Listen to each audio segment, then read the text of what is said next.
Hello, welcome to the introduction of low voltage rescue capability HIL test demo from OPAL-RT.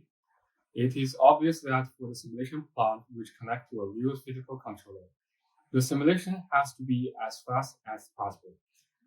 As we all know, for most utilization in HIL model, the simulated plant receives the digital PWM pulses and provides analog V and I outputs back to the physical controller external, which makes the HIL test much more reliable and realistic than the digital offline simulations. But recently, with the controlling algorithm research demanding higher and higher switching frequencies to meet the timing and accuracy requirements, FPGA-based real-time simulation is an effective solution. It will have higher power density and lower THD and more specific simulation results. So before the demonstration of the HIL demo, I would like to show you the hardware system we are using. First, I would like to give you an introduction of the simulation plant OP-4510. The OP-4510 is a compact entry-level simulator that combines all of OPAL-RT strengths in high-performance rapid control prototyping and hardware-in-the-loop simulation. It is small, as you can see. The size is small, but massive. It is equipped with the latest generation of Intel Xilinx 4-core processors and a powerful Xilinx Tech7 FPGA. It can handle and deliver the raw simulation power for both CPU-based RT simulation and sub-microsecond time-step power electronic simulation. It has 4 SIP modules, multiple DIO and AIO sections, and also a RS-232 port for hardware interfacing. With its flexible architecture, OP-4510 is very compatible friendly to design a HIL system. For example, in this demo, the physical controller boards interact with the OP-4510 through digital in and out and RS-232. So at the top of the OP-4510, the physical controller board contains 2 parts. This board is for signal processing and generation. And the other one is IO transfer interface board. The PWM pulses are generated by this board, and it's basically generated by the TI DSP chip, TMS320. And with the help of this carrier board, the TI chips could handle the enable command of PWM generation and the acquisition of controller specifications through RS-232 protocol. You see this. Basically, the KP, KI, and KP parameters for the controller. So the IO transfer board is designed for IO conditioning. It could transfer the AIO signal to DB37 formats. In this case, the PWM pulses are sent to OP-4510 via digital input. And the simulation results, the grid currents and voltage, are sent back to the controller via this analog output. So let's move on to CPU model and monitoring. The model is simulated on FPGA via EHS schematic editor workflow. And it's basically monitored by the Rtlab view, as you can see here. And also, the FPGA scope is also utilized in this demo for small time-step results observation. We will discuss this later in the HIL demonstration.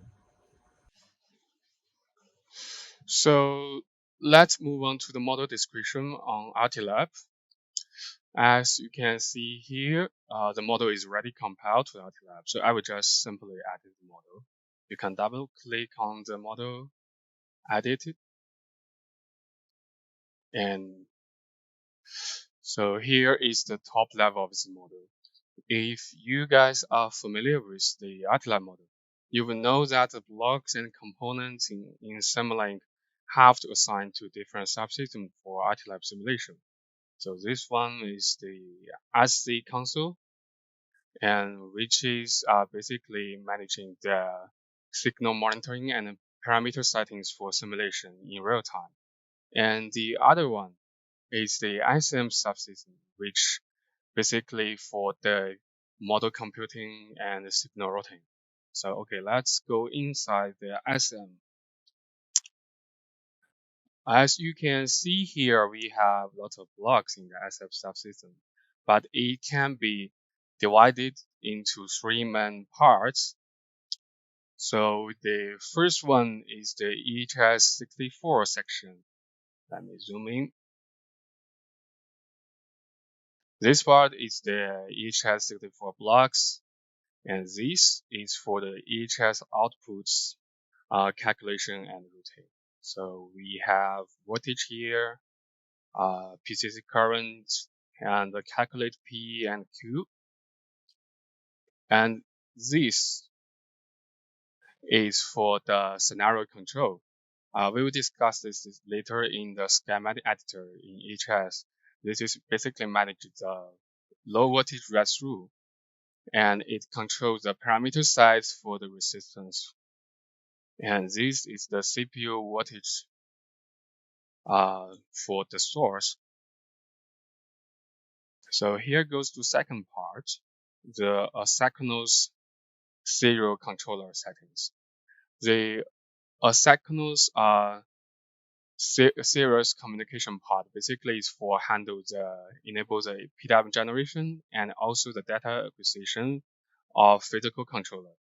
The basic PID for the physical controller, we can set it in here, the PID for the controller, and we can read the data and send it to the controller, and then we start the transfer in these functions.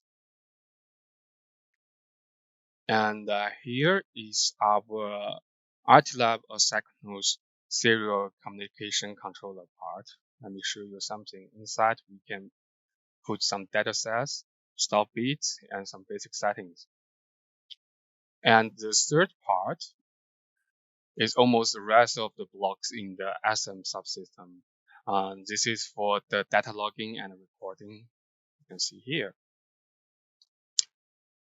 And okay, now I would like to show you the EHS schematic editor workflow. So when we double click, it will pop up a panel.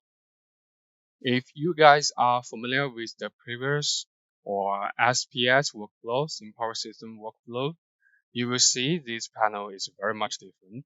It is simple because the most of settings are done in schematic editor.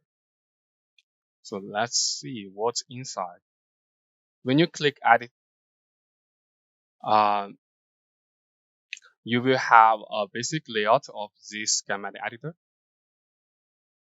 And I'm going to give you some simple introduction of this feature of new EHS. It's an intuitive user interface for building power electronics, and it's part of EHS. It provides an advanced graphical editor, and it also integrates with OPAL-RT and NX real-time simulation platforms.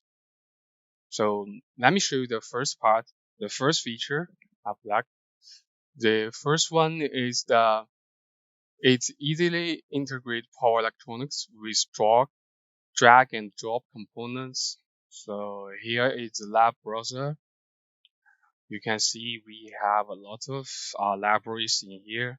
We have switches, transformers, and also the motors. And we also have a lot of blocks designed for the library.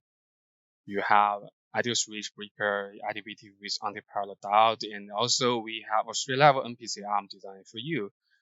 And also, of course, the library in the future will have more blocks for the friendly and easy to the model designer. So when you want to add some blocks to the circuit, you can simply drag and drop it to the panel. And you can click it, go to the parameters we can have in the right panel. You can set GS, the internal resistance, forward voltage, and gate control signal sources. And let me delete it. So here's the second feature. We can select and apply parameter sets to the test model under various conditions during the simulation, which means we are going to set the parameters in this panel without adding another additional blocks in the Simulink model. So basically, we manage the low voltage through with these settings. So let me give you a basic introduction of this model. So this part stands for the PV panel. Because this is the preliminary demo, so we use a DC source. But in the future demo, we will use a real digital PV panel, of course, with MPPT control. And here's the inverter, the PCC, and here is the grid. So the low voltage rule is basically realized by control these resistance. Let me show you how to do it. So when you click on the resistance and we go to the sets, you can see here we have different sets for these blocks. You can change the sets outside the CPU model or in the console, but for the table of sets, we can simply did it in the schematic editor. So when the value for the resistance is very small, like 1 micro ohm, it just works as a CB closed. And when you change to like this, a mega ohm for its value, it will work like the open circuit. So as I said before, if you are familiar with the previous SPS, EHS Gen 3 or Gen 4, you will have, if you want to use the scenario to control the parameter set, you have to edit an external Excel file for it. But in SE, you can just simply make it during the simulation, during the model editing. So let's move on to the third part. It's easily accessed setup for connection of analog and digital IOs to the circuit measurement and control. So as you can see here, I'd like to provide the analog outputs of grids to my physical controller external, and also I would like to have the PWM pulses provide to the simulator platforms with the digital in. So in the past, we have to add additional blocks like OP analog out. We will have to manage the configuration. We will follow the introduction of the instruction of the conf file. But in this SE, we can simply click on the switches and change to the, let me show you first the IOs, the in-use IOs. As you can see, all 6 switches of reach are connected to the digital in. And for the grid measurements, we're already connected to the analog out. All these parts are done in SE panel. There is no need to add additional blocks or additional mapping for the model to route the signals to the physical I/O board. Okay, let's run this model and check what is going on. I will load the model.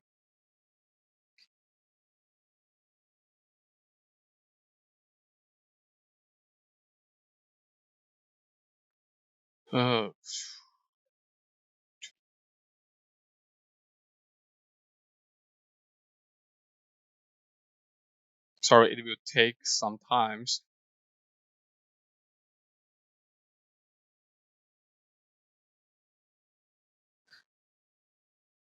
And also, after the model is running, I will show you the lab view panel, not the SD console.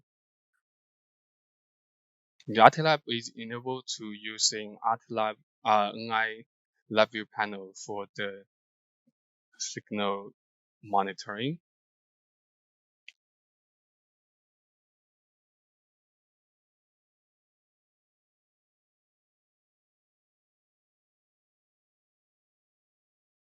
Let me show you this. So we execute the model.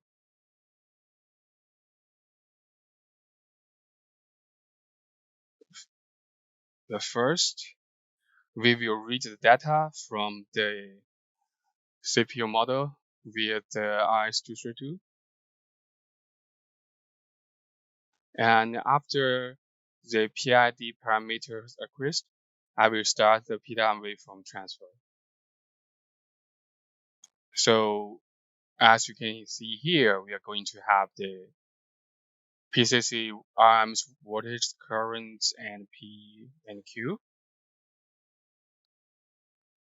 So because the default setting is for the 3 voltage-sag, so we are going to have a general view of this scenario. And now we're going to set the no voltage-sag. So as you can see here, the sag is disappear, and we have a steady state currents. And now we are going to see the difference between the 3 voltage-sag and phase A single phase voltage-sag. So it is obvious this is the single phase voltage-sag. And for how we manage the voltage-sag, it is shown in the scenario table.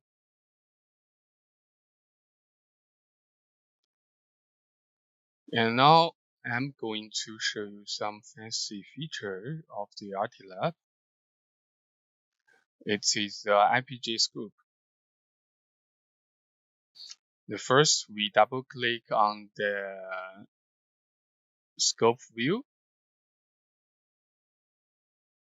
and then we click on the data source collection, and we go to data logger, input the target. We would like to fetch the signals.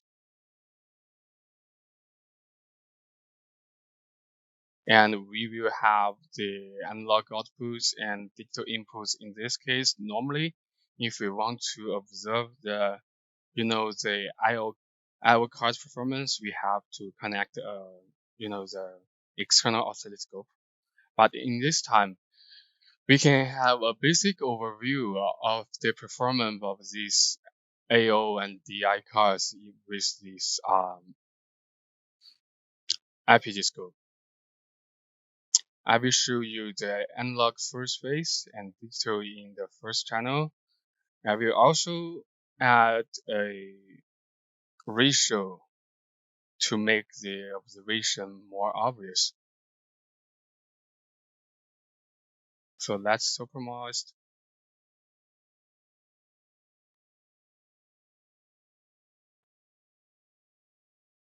You can see here, you can observe the current. It shows the PWM dynamics. The PWM dynamics, when the PWM steps, it will have the dynamics on indicate in the outputs. Normally, we can only observe these features in the oscilloscope, external oscilloscope. because the CPU acquisition period is 50 microseconds or 20 microseconds. It can detect the PWM, the high frequency PWM dynamics, but with our FPGA scope, because its acquisition period is 1 microsecond, we can make this happen. So this is what I get for this demo